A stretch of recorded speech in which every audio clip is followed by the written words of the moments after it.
Our leadership in space is under threat. That is the warning today from top NASA officials and a former NASA administrator. That's right. West News Space Coast reporter Megan Moriarty is live for us right now with the clear message from those leaders. China is surging.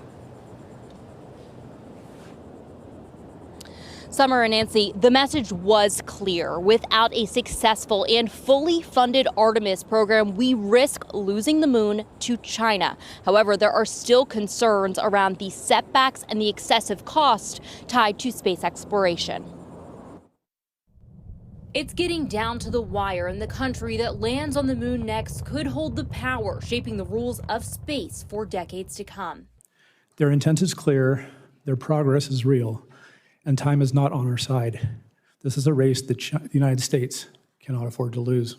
During a Senate committee meeting on Wednesday, key witnesses testified before lawmakers, urging them not to cut back funding for space exploration.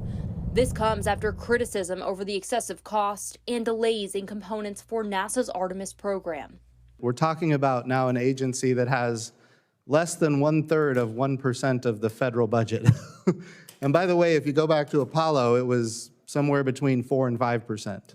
So we are significantly smaller. Most notably, we heard from former NASA Administrator Jim Bridenstine, who acknowledged the concerns over money, but says the program is essential, not just to beat China to the moon, but for overall scientific development. We had a drug, a Merck drug, Keytruda, which is for lung cancer.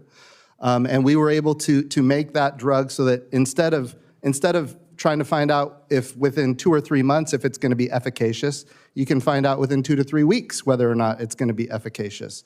Former NASA Administrator nominee Jared Isaacman also weighed in on X, saying in part, it is good to see NASA getting some well-deserved attention, but adding that we should be asking why taxpayers have spent $100+ billion trying to return to the moon, saying the SLS is extraordinarily expensive and Orion has issues. The suits are not ready and the landers are not ready.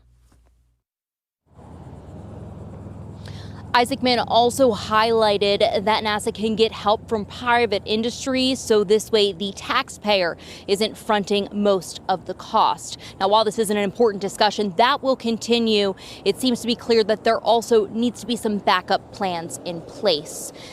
Another committee meeting is not on the schedule just yet. Covering the Space Coast, Megan Moriarty, West 2 News.